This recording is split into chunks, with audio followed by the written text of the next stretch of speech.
All right, everybody. Good morning. My name is Ryan Yarbrough. I am your South Florida Regional Technology Director, and this is Take Command of MREI.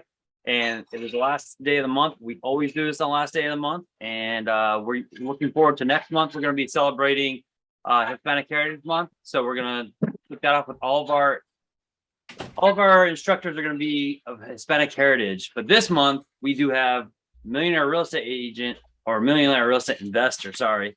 And we're basically going to be talking about wealth today. It's all based upon this book and building wealth as a real estate agent and investor. We're going to kick this morning off with Paul, and Paul is not within our region. He's gracious enough to come outside of his region into ours. Are you in a different time zone, Paul? Yes, I'm in several different time zones today. I'm in Scottsdale, so it's 6 here in the morning. So thank you very much for getting up so early and spending time with us. Absolutely. If you don't know, Paul has actually been on the A&E show, Flipping Down South, and he's with the Apollo Group, and they're with Place as well. So I'll let you go ahead and continue to tell us a little bit about who you are and what it is exactly you do. Yeah, so I'm a team leader. I'm a house flipper. I'm a landlord. But the biggest thing is that I'm a real estate agent, and that drives the rest of all of those things, which I think is something that a lot of people get lost. They get into all these other ventures and they forget that, hey, agency is the driver for all of those. So I'm in the Birmingham market. Last year, the team sold about 240 homes. And so we're a mid-sized team. And we flipped about 35 to 40 homes, had a cable TV show. We added 8 or 9 doors to our portfolio. And this coming year, we're hoping to finish this year out strong and really add kind of almost double that kind of output. Awesome. So what is the team's mission? Yeah. So the team's mission is to help people build wealth through real estate and deliver the dream of home ownership everywhere. We're talking about the millionaire real estate agent, and I think that if you had to sum it up, the biggest thing is that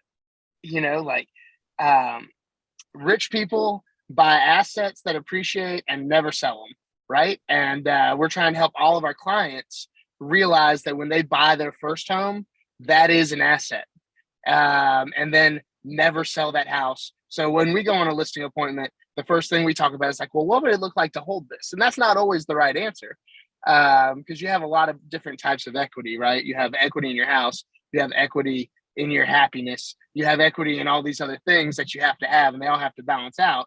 But the first question is always like, hey, what does it look like for your wealth building journey to start right here? And then we turn all of our clients into kind of disciples of this same mission. So we're trying to build a big community of people who are thinking like the millionaire real estate investor. All right. So I'm glad you said that at the end, because again, this book right here, if you've read Millionaire Real Estate Agent, you're about halfway there. Okay. You've got the idea. And what I've discovered is when I'm talking to people as we've been putting this together is not many people have actually read this book, and that's okay. I want to make sure right here, right now at the beginning, we say it's okay that you haven't read The Millionaire Real Estate Investor. And if you want to build wealth, I highly suggest you go read The Millionaire Real Estate Investor, because it's got some great ideas in it. And very similar to MREA, it starts off with own a million. I'm sorry, let me back that up. Going back to, I'm on page, I'm in the very beginning, just reading it. It says, the 4 stages are think a million, buy a million, own a million, and then receive a million. So, Paul, where would you say you and your team fall on that aspect? We're probably in the own a million. We're not where you don't have a million in passive coming in yet. I think that depends on how you define that too. If you're just talking about, revenue and things like that with the house flipping, we might be there amongst us if we all put it together, but that's not true. That's not passive income, and that's not what wealth is. Flipping houses doesn't create wealth. What it does is create the capital for you to put down on things that actually build wealth. So we're probably we own $4 or $5 million worth of real estate right now. We just started about 18 months ago, really kind of on that mission. We had a big mind shift. Ben Kinney got on my butt about not holding any doors, and broke it down to me pretty simply. He essentially told me that every time I sell one of my flips, I'm giving away half of the profit. And I'm giving it to the government. I'm giving it to whoever stays in that house for the next 3 or 4 years, whoever depreciates that house. And so now we're trying to hold as many of those as we can. So we're still in the ownership phase. We have good cash flow. It's consistent, but it's not $1 million yet, but it will be soon if we keep doing what we're supposed to do. So it sounds like you're really working towards making sure those who work with you are getting on the same page as you, right?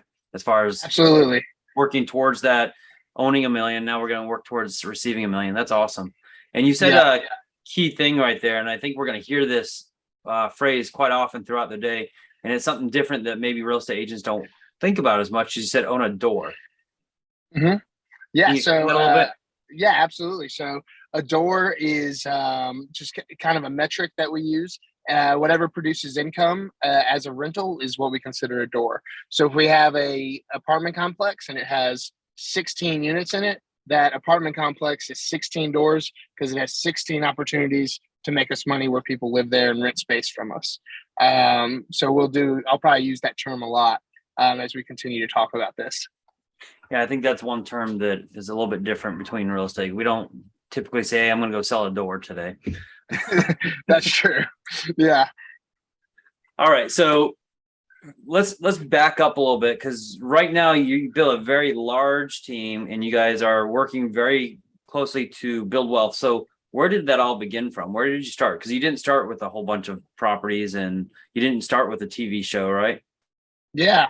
So for me, my personal journey started, I was managing bars for a living, and I was just working all the time. And I looked around one day and I was paying everybody out at the end of the night. And I realized that everybody was a lot older than me. And while I was having a great time, I was like, man, this is something that this is a job, and it's a great job and I'm grateful for it, but it is not a career. And so I did what everybody does when they don't know what they're going to do. And I got my real estate license. I ended up having a great first year. I was in Montgomery, which is it's a tough market to kind of build a real career in. And I'll tell you, in the height of the market, Montgomery's average days on market was still like 60, 70 days on market. If that tells you, this was a year ago, if that tells you how slow of a market is. I looked around. Yeah, it's tough. I looked around and I said, hey, even if I was the top agent in this market, I wouldn't be happy. And my brokerage found out that I was shopping my license around to see kind of where I would go. I had some other mid-sized markets picked out where I thought I could really build a career. They ended up sending my license back, which I thought was a pretty distasteful move. The next day I moved up to Birmingham, and I didn't know anybody here in Birmingham. So I started all the way over, started at ground zero. Literally just showed up at the office one day and started working the pawn leads. And I realized. Oh, we lost you, Paul. You went mute. There we go. We're back. There we go. But I realized that most agents, as I'm working through these thousands of leads that this new brokerage I'm at has left over, because I don't have a sphere in Birmingham, I don't know anybody, I'm realizing that agents have no idea what to do with investors. They have no idea how to talk about investment properties. And this is about 5 years ago. There's been a lot of progress in there, I feel like, over the last 5 years. They have no idea how to analyze a deal. They have no idea how to talk about building wealth with clients. And luckily, at my first brokerage, I did some property management. So I kind of had a breakdown of how that would work. And I just started driving around Birmingham and picking out the ugliest houses I could. And I would, reverse prospect the owners. I'd send them mail. I'd look them up on Spokio. I'd talk to the neighbors. I'd pin stuff on the door. I'd do whatever I could. And then when I got in touch with the homeowner, I would take that house. I would analyze it. I would take a contractor over, get the bid for what it would need to be rent ready. And then I would shop it to this list of investors who are mostly from California, who are focused on building wealth through real estate, because their real estate value is so high out there and the landlord laws are so unfavorable towards the landlord that they couldn't do it. And Alabama is a very landlord favorable state. So then I just started putting deals together that way. My first year in real estate in Montgomery, I sold like 26 units. My first year in Birmingham, I sold like 36 units. The next year, I sold 76 units. And almost all of those were from doing exactly what I just told you. And through that, it doesn't take long until you look around. I know agents all have that one client that asks them to do a lot more than they're getting paid for. And when you're helping people flip houses, you're generally doing a lot more than what people are paying you for. So I looked around one day and I was like, hey, I brought the deal. I listed the house. I designed it. I checked in on the project once a week. I was like, why am I doing this for other people? And the only thing that stopped me was access to money. So I think one part of the millionaire real estate agent that doesn't get talked about enough is the fact that you need to focus on getting bankable and getting bankable early, because that's something that is going to help. That you talk about, we talk about leverage a lot in there, but that's something that is a lot of agents miss. Just my agents in my office miss that sometimes. And I think that if I had to say something to people like, hey, somewhere in your journey, as you're looking at your journey to building wealth, make sure that get bankable is one of the first steps that you do. 100% agree. That's awesome. So everybody should have wrote that down, get bankable, and go understand that part of it. Because that is the number one thing that I noticed that gets in everybody's way is the mindset around money. And guess what? There's a ton of people out there that are more than happy to help you with that. Yes. So where would you suggest going to first to get bankable? Yeah, so the easiest place to start getting bankable is just to go sit down with a banker, and you're going to have to sit down with several. For me, building a connection with a local bank was huge. And I've been with that bank for 3 or 4 years, and they just got acquired by a bigger bank. So things are starting to change, and I'm starting to reach out for more relationships because as these small local banks, which is who's going to be your best place to go, as they start to grow, their products start to change. And then knowing the bank manager can't do things for you like it used to. So there's a couple things that you need to do. First of all, as a real estate agent, you need to claim your income. That's something I always tell people. People always talk about how much they write off and all that. And I'm like, yes, but it's a balance. If you want to build wealth, you're going to have to claim something so that the bank can feel good about loaning you on these first few houses. Because these first few houses, they're going to see those as liabilities until you prove that this is a business model that works and you're capable of managing a house that produces income. So, focus on that for a minute. You still have to sell houses because you have to put 10, 20% down on all these things. So don't forget that your real job is as a real estate agent, because that's the driver for everything else. But yeah, talk to local banks. That's the best place to start. Focus on your credit score. There's nothing on your credit score you can't get right in a couple of years. And just know that, hey, even if it's a couple of years down the road, like you're playing the long game now. Infinite Game by Simon Sinek, one of my favorite books. And it changed my outlook on literally everything I do. 2 years is a drop in the bucket. And I think that book plays really well with millionaire real estate investor as well, because we're talking about building an asset over time that can be passed down. And that's really big. All right. So what are some other things that people should know about when they're trying to acquire units? I know that yesterday when we were preparing for this call a little bit yesterday with a bunch of the people who are going to be on here today, and it almost became like a mastermind because they started talking about, once you get to 10 units, you have to be careful about how you're doing because you can't have more than 10 units. So what are some of those things that they should watch out for? Yeah, so that's okay. So so they talk about the 10, loans that you can get that are federally backed as your golden bullets, right? So you only have so many of those, and I think that I think that's most likely what they were talking about. Yep. The thing to remember is that we, like at Mega Camp this year, Gary says we are not retail buyers. So you as an agent, you are not a retail buyer. You are looking for the best deal possible. And you should go out and, for me, if there's an opportunity where you can truly help a client and still build equity into the house, then those are the opportunities you have to go get. And you know that you're only going to get 10 properties in a short period of time. You're going to have to pay one off. You're going to have to package them into a portfolio loan, maybe a commercial product. and then you get your 10 golden bullets back. I think that that's something that is a little bit down the road for a lot of people who are just starting to build wealth, thinking about packaging houses like that. But if you're coming into this thing with an 800 credit score and you made $150,000 selling real estate last year, this thing can move as fast as you want it to. You just have to really, really focus in on the fact that you are not a retail buyer. You should not pay retail. And the way that you don't pay retail is that there's nothing that comes across your table that you're not willing to walk away from. So don't get attached to anything. These are just numbers, and you have to treat it like that. Treat it like a business. And I think a lot of people struggle with that at first. I know I did. Like I'd see a house that I just fell in love with. I love flipping houses, so I love the design of houses. And so I'd find myself like about to make an offer that probably didn't make sense on like a mid-century or something that I really, really just fell in love with. But yeah, that would be my kind of my take on that. And I think that there's a lot of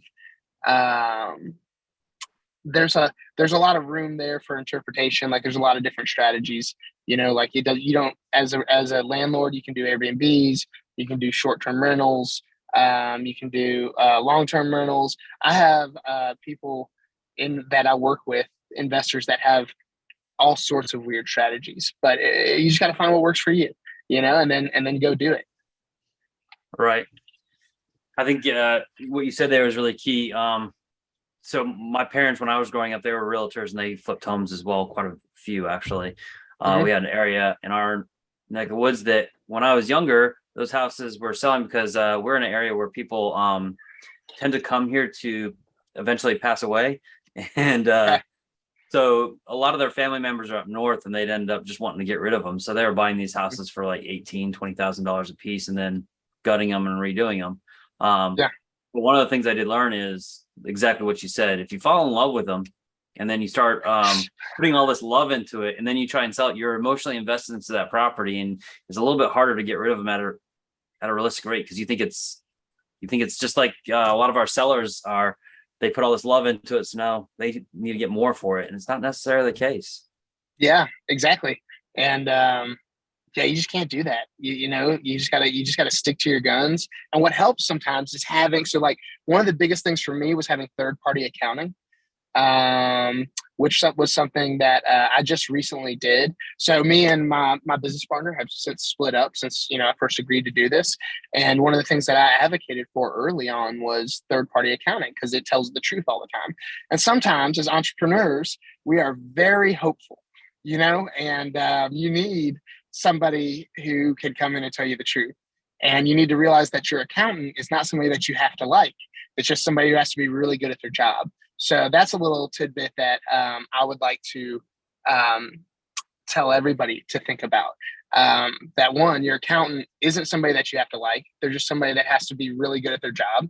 And that you should have a third-party accountant that you didn't know before you started doing this. Because they're going to come in, they're going to tell you the truth, and they don't care about your feelings. And the truth doesn't care about your feelings, and you need to have it laid out numerically for you at least once a month. And then you'll know what kind of business you're running. And if you're running a real estate team, you should also own the real estate that your real estate team operates out of. That's a mistake that I made early. I got in a big, beautiful office, and I didn't reserve, and I'm locked into a lease. And I look back and I'm like, I see all these commercial buildings popping up. And now that we're starting to get we're bankable, but we're like looking at being very, very, very bankable, kind of getting into that next tier. And I'm looking at all these buildings that are popping up and I'm like, man, if I didn't have 3.5 years left on this lease. So that's something I think that, your business can build wealth too. So you should, if you own a real estate team or you have you're following the MREA and you're looking at those next couple steps where you're bringing people in and an office space could work for you, think about that as well. Cause that's just another piece of the portfolio that you can do. And yeah, it's something I wish I would have done. Yeah. It's almost to the point where you want to sublease it and just go lease the other one. Man, we just got a tricky building to lease. It's beautiful, but it's unique, which is why I loved it. All right. So when you're looking at these potential flips, is there a formula you're following? Yeah, absolutely. So as I know this is going to be real cliche, but we're looking at, making all of our money on the buy side. And that has came up to save us in the past. So the thing that is our biggest, I am a very average project manager. What I am really good at is going out and buying deals under market value. And that ends up being my saving grace. So how we do that, my number one technique, and I know this is kind of a sideways way of answering that question, but it's the thing that's always saved us in the past, is driving for dollars. So I go out. The thing that helped me build my entire real estate career as an agent is also the thing that drives my entire flipping business. So I go out, I drive for dollars, I make my list of things that might make me think that this seller is motivated or that this property is unwanted. So I'm looking for a grown-up grass.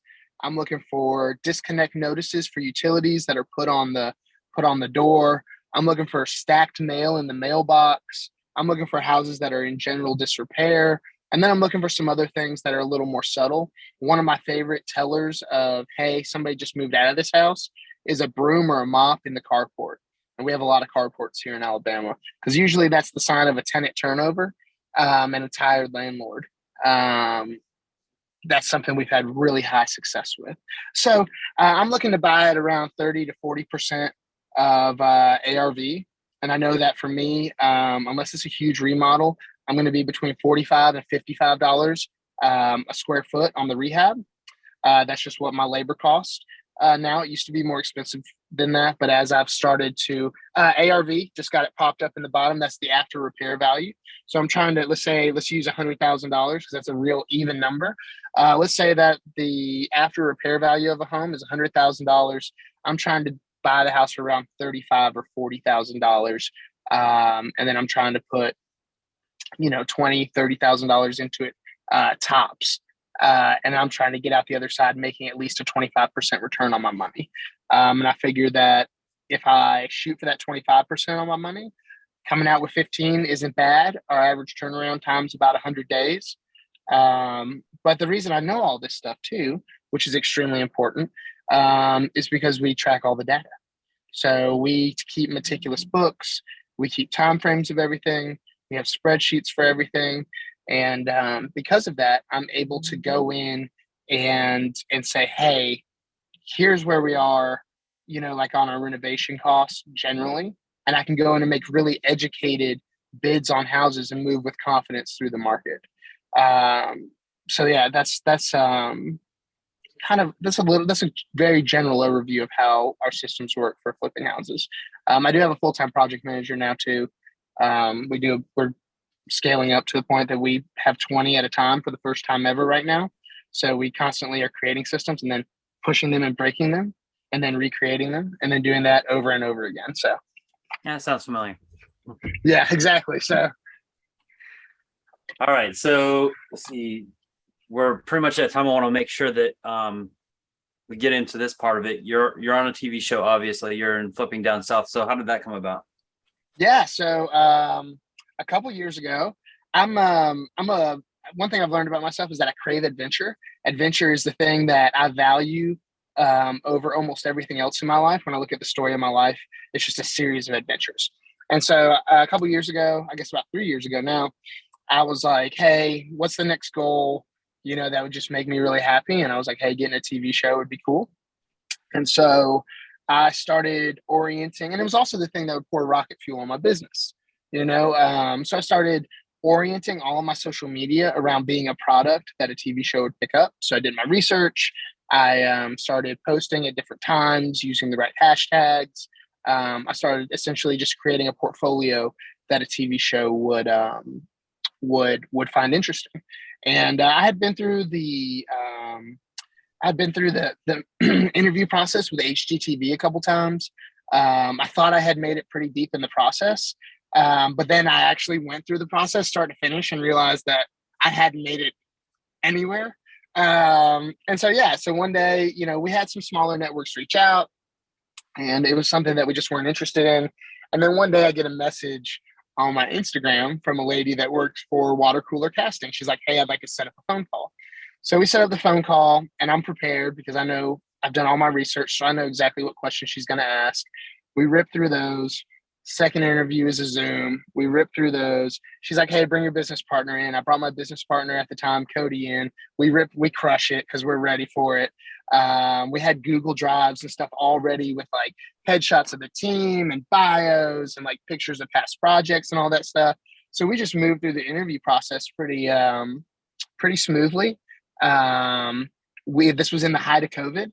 And so one day they were like, hey, we're not sending people. Usually what happens is they send a crew out and they shoot a pilot episode for, let's say they interview 3,000 people and they take the top 20 and they shoot pilots for the top 20. And then they put them in front of the network head, and the network head comes in, and over 2 days, he watches 20 pilots and he picks one show, or she does. And, but at that time, COVID was happening. So they're like, hey, have somebody follow you around with their iPhone. So they call us, they set all the settings on our iPhone, just shoot the whole day and send it to us. I was like, I knew that this was the most important part because we had done all of our research. So that was at 4 p.m. They told us to shoot the next day. We had to have the footage in by 6. I called every videographer within 100 miles. I was like, write your own paycheck, be here tomorrow. We'll shoot till like 4. You're going to edit till 6. We're going to send it off. Nobody would do it. But an agent on our team had a little sister who was in a media production class at her local high school. And she checked the equipment out before she got out of school that day, played hooky the next day, shot our pilot, edited it till like midnight. We sent the tape in. Next thing you know, we get connected with like, this is when it starts to get real. Like we're getting connected with like network heads who like their emails like at aenetworks.com. And it's like, that from there it just got really crazy, like we got to talk with a bunch of people that we kind of never thought that we would be in the same room with. And then, next thing you know, they call us like, hey, you got a TV show. It was a real feel good thing. And then they hang up the phone, their lawyers call you, and then it goes to being like a negotiation again. And then the TV show came out. So that's kind of the story of it. It was a wild ride. It was great. We have another TV show coming out here soon. That's hopefully going to move us into prime time. And we're really, really excited about those opportunities. It's been a really positive experience. When I look back on my life and the story of my life, it'll be one of those things that I'm like, that was pretty cool. So. Oh, that's a really cool story. And I think what everybody's wondering right now is, did the girl get a job as well? Yeah, actually we hired her as our full-time media That's awesome. person. And she shoots all of our, she did that for a year. And then she was like, hey, I want to have this college experience thing. And she said, she decided to go do that, but we were super grateful for the time she spent with us. And if you go to my Instagram, there's a lot of cool videos on there. And she did all of them. She's incredibly talented. Her name's Abigail Sugden. I follow her on Instagram if you want to check her out. That's awesome. What was the last name? Abigail what? Sugden. And my Instagram is Houses by Paul too. I wouldn't be doing my job if I didn't plug that. So Houses by Paul. What's your Instagram handle? Houses by Paul. Houses by Paul. Yeah. All right, Paul. So what has this channel done for your business? Obviously, you said before you thought it would be jet fuel for your business. Has it ended up being that? Yeah. So, I think that that's an interesting question. Yeah. So it's TV is a dying medium, but the people who think that TV is not a dying medium are the people who have money. So what it's done is it's opened a lot of doors and got me, because there's an older generation, right? Who thinks that I had a cable primetime top 10 network TV show, and that's something that has opened a lot of doors for me.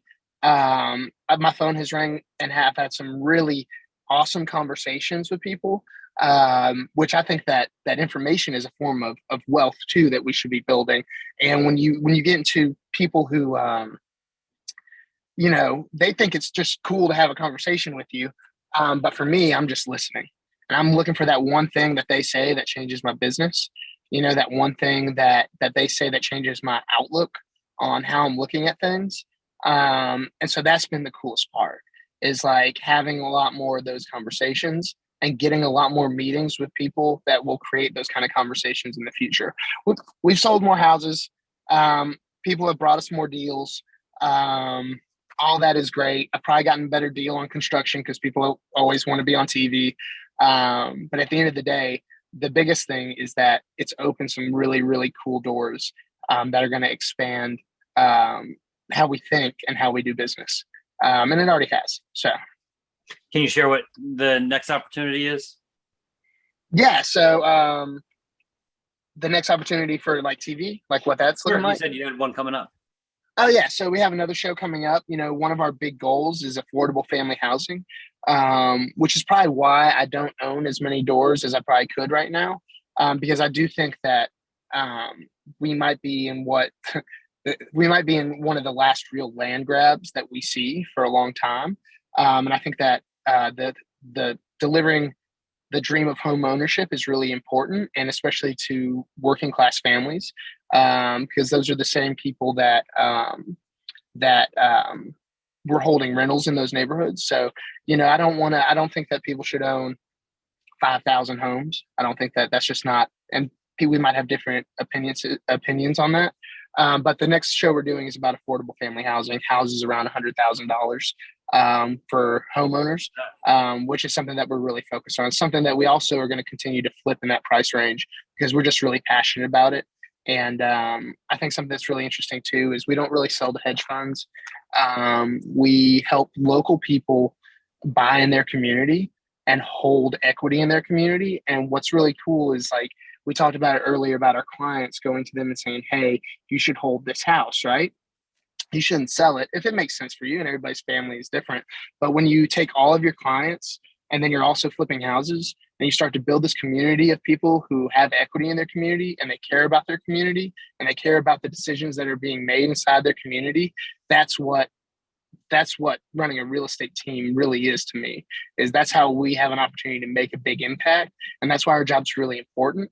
It's because we're not just providing the dream of homeownership, but we're protecting it. Because there is a world one day where everybody rents their house from a hedge fund, you know, and that's not a world I want to live in. I think it's going to be really interesting to see how that all plays out. You know, funds have a due date, and whether they sell to another fund or whether they get delivered back to the market is going to be really interesting to see because a lot of those are going to come up in the next 5 to 10 years. So I think like we're just in a really interesting time where it's really important to push home ownership and owning multiple properties for all of your agents and also all of your consumers. Because I'd rather my people own those homes than somebody else's, you know, than a hedge fund. So That's awesome. We heard Gary talk about that a lot at Mega Camp. It's awesome. Yep. Gary gets it. I appreciate that. I mean, it's a huge problem, and I appreciate the fact that you're not choosing commission over your community, and that's I think the next level. As a real estate agent, we get in there, we want to make money. Obviously, there's nothing wrong with that. However, there's something greater than that in your community. So that'll be a great show. Is that going to be on A&E? Yeah, it's going to be on A&E as well, and we're finalizing the details on it right now. I can't say too much about it, but we are.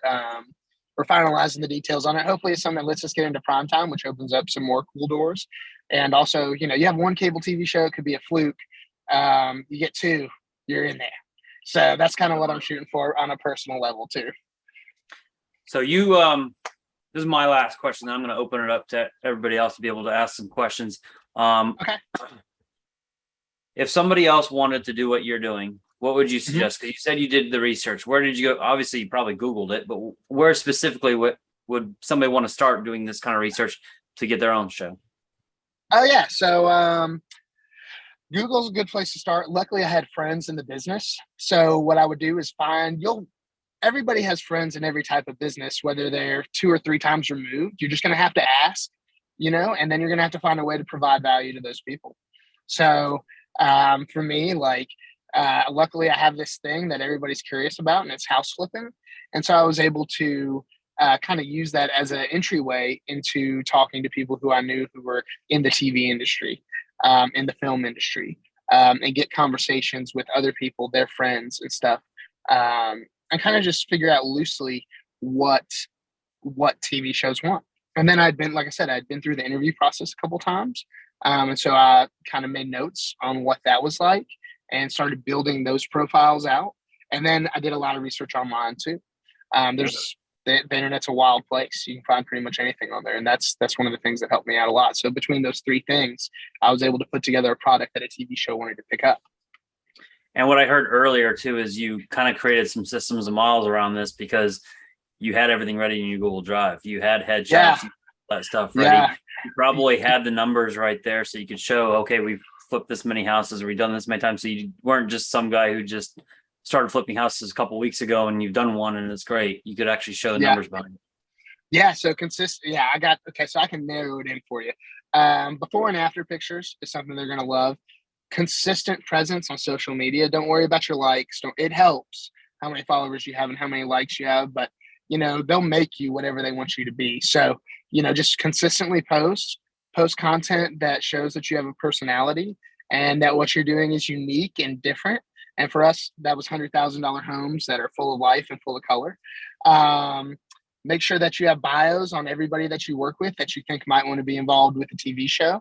And then just be ready for those Zoom calls. Like those are appointments. Don't casually take any of those. You want to be dressed well. You want to you are in character for those Zoom calls, and you need to go in there whether you've never met this person or not with your full personality.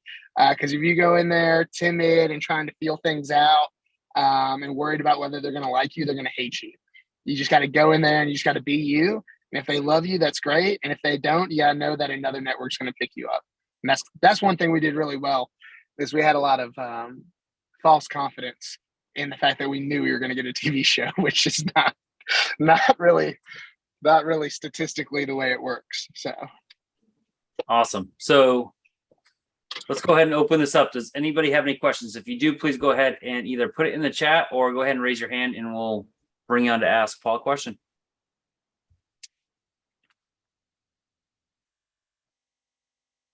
I'll look back in the chat, make sure we didn't miss any.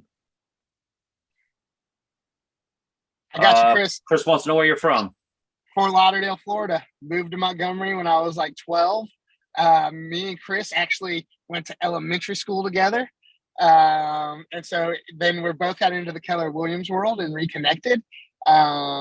It's crazy how small the world is now with technology, man, with Facebook and with all that stuff. Fort Lauderdale until I was 12. Montgomery, all the way through college. So middle school, junior high school, played football at a small division 3 school right outside of Montgomery. And then about 6 years ago, moved to Birmingham and just started over. And it was the best decision I ever made, finding a good mid-sized growing market where nobody could really push me out of the market. There wasn't anybody big enough to like I wasn't just fighting with people who were spending millions upon millions upon millions of dollars every year on advertising and things like that. I was able to kind of get in, find my lane and grow my business with the city. So awesome. And Marlene, I see you hand up. I'll come to you in just a second. But Chris, I wanted to put him in the spotlight just because he's responsible for making sure Paul got on here. So I wanted to, one, thank him. And two, is there any questions, Chris, maybe I didn't ask that you think I should have asked Paul, besides where is he from? Well, I find it funny. Brett put, I noticed a clear Fort Lauderdale accent. And I was going to say that I don't remember this Southern accent. This isn't the Paul that I remember hearing. That's fair. Yeah. Yeah. We used to do that thing that kids did in the 90s called playing outside. I don't know. Nobody does that anymore, but I picked up a skateboard the other day for the first time in about 15 years. And it's been a tough ride. Yeah. Yeah. I was just skating. Go get insurance first, or make sure you have your insurance policies in place. Oh yeah. I got the primo insurance. Yeah. But something I loved that you kind of touched on a little bit, but us being Facebook friends for a while, we weren't really connected, but we could, watch each other. I got to see you go from hey, put $5 on the pump, lifestyle, which I'm very familiar with as well, to your life totally changing. Yeah. And it was just really cool to watch what this industry can do for your life, and the potential that it has. And I think it says a lot about your grit. And I'm just tell me more about where that mindset came from to start from the bottom and get to where you are now? Yeah, absolutely. So I think that so when I look at my life, like I said, it's just a series of adventures. And I have to say, I'm not one of those people um, who thinks that life happens to you. I think that I am the thing that happens to life. And every day when I wake up, I'm looking at that day as a plus or a minus, right? And I know when I get to the end of the month, if I put more pluses together than minuses, then that month is a plus or minus on the year. And then that year, if I put together more months that are pluses or minuses, then I stack enough of those together, I can stack the odds in my favor. Like I said, I don't think that I'm not one of those people. I think that life just kind of happens, and all we can do is stack the odds in our favor. I read a book called Algorithms to Live By. It's a spectacular book. It's very dense. It's very hard to get through if you're somebody like me who's a creative mind, because it's so analytical. But essentially what it tells you is that by making the right decisions every day and by making enough of them, you can put the odds in your favor to pretty much do anything. So I looked at the things that I wanted to do. I said, hey, what kind of life do I have to live to do that? What kind of human do I have to be to do that? And I built my life around that. So every morning, 4 o'clock, wake up, morning routine. I'm at the office by 6:15. I start my agents at 8:30. I start my project manager at 7:45. I start my agents at 8:30, and then I just go till I can't go anymore. And when I look at what I'm doing, this isn't just a job for me. This is my life's work, and it's something I'm very passionate about. And so it's easy because, like, I know that one day I'm going to be looking back on the story of my life. And I'm going to take that last breath, and the last thing I want to think about is whether I left any of this potential on the table. I think that would be really disrespectful to what this is, which is just an opportunity, and we have to honor our opportunity. Life is a gift. So that's kind of where it comes from. And it's also a lot easier to handle the down when you just don't think that life is something that like happens to you. It's just something that happens.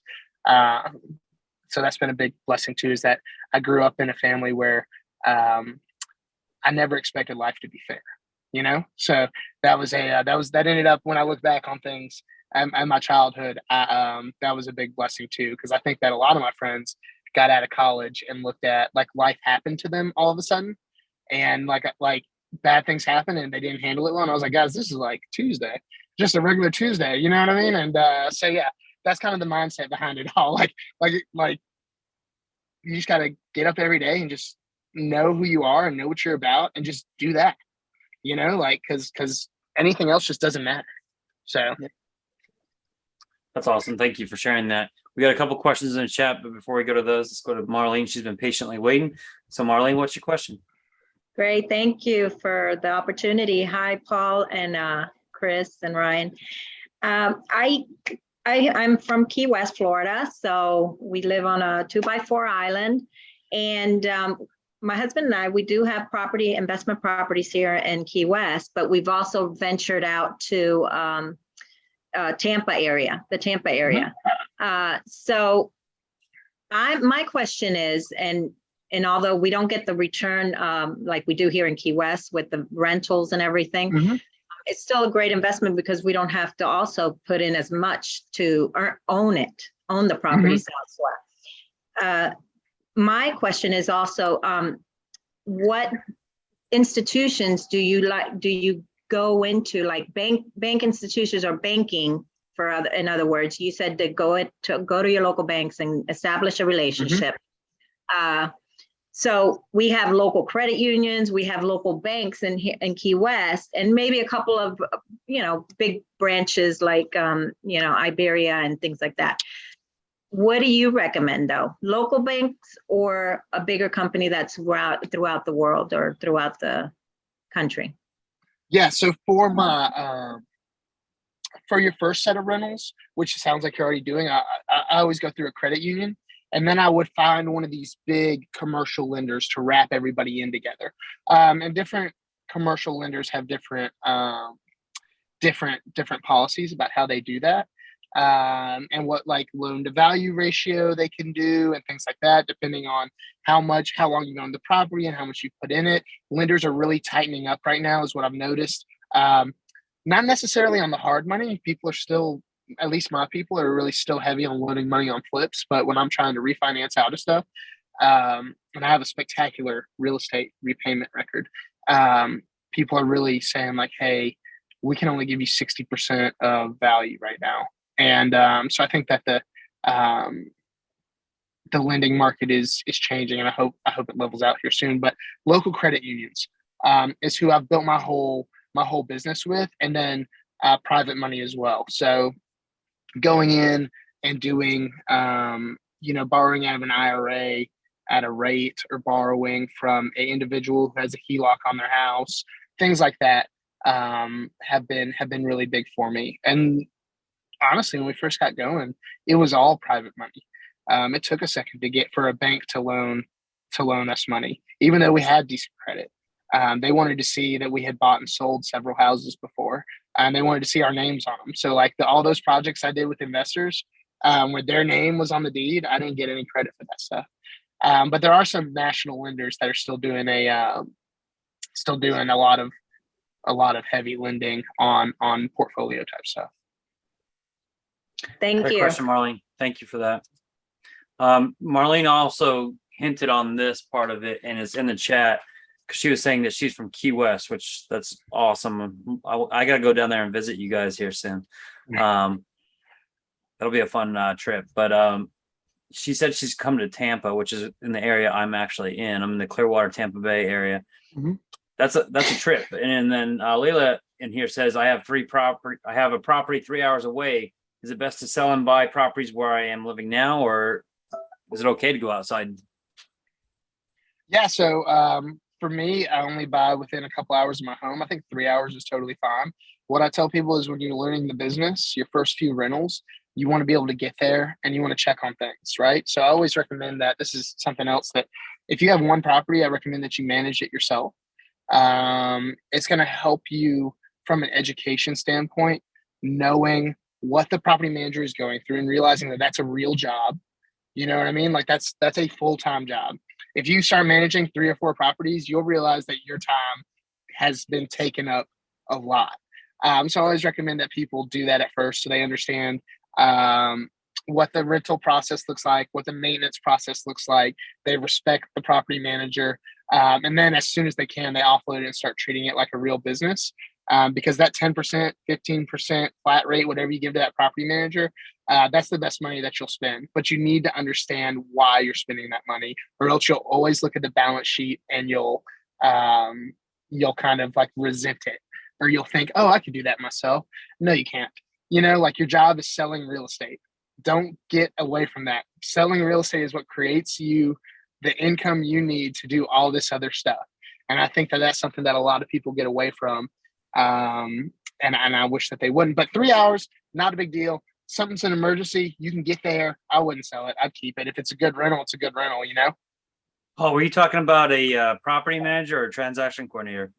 Oh, property manager. Excuse me. I was joking. It's the same thing. Yeah, exactly. But so give me my time back to do what I really do, which is go sell houses. For me right now, it's really coach agents. And I sell some houses too. I'll sell probably 24, 30 homes this year, something like that. All right. I think, let's see. I think this should be last question. Yep. This is a very good question too. This is one paralyzes a lot of people. Does the experience of fear of success get in your way? Yeah. I have no, my risk tolerance is really high, really, really high. So I never have those fears of like, what if this doesn't work out? Like what happened? Like, I don't have those concerns. So I'm not a great person to ask about that. I am in the process where my life is changing. So I'm looking for a little more stability. I'm getting married and like, I'm looking at things. I'm like, well, everything can't be, you can't just ride the bull every time. You know what I mean? Like you have to have some stability. So I'm not the best person to ask about that. I'll be honest with you. This is also why I have a group of people that I trust, that I bounce things off of, who can tell me if this is a terrible idea or not. But one thing I do see happening a lot that I can tell you is that information paralysis. is something that a lot of my clients have struggled with in the past. So I had clients back in the day when I was working heavily with investors who I would work for like a year and a half before they would buy a rental property. And they would want all this data and they would want all these things. I'd provide it for them. And then they'd need 3 or 4 days to go over it. And then they'd have more questions and more questions and more questions. And I think the thing that breaks the ice on that is I just tell people, hey, for your first one, buy something safe. You know what I mean? Buy a turnkey rental and just see how you like it. It's just, you gotta get through that first one. Once you get through that first one, everything else starts to flow pretty easy. But that's the biggest thing I see is that information paralysis, or like we all have a friend who's like always going to investment conferences and has listened to all the podcasts, but doesn't own a single rental, you know, and it's been like 3 years and all they talk about is investment real estate. And I'm like, man, when are you just going to buy one, you know? You got to just start building wealth, buy a rental, you know, even if it's already got a renter in it and it's just, there's not a ton of equity, you know, which it irks me to say that, but if you're that person, just do one, you know what I mean? So think about that. Awesome. Thank you so much, Paul. You've been a treat to have on and very, very appreciative. Thank you, Chris, for setting this up. We're going to go ahead and take a break now, and then we're going to be joined by Adrian Sabatino, who's going to talk about the path of money. So we're just going to continue this conversation into MREI, building wealth for all of you guys. So, Paul, look forward to seeing the new TV show when it comes out. I'll be watching for it, and have a great day. Thank y'all so much. I really appreciate it. Thank you.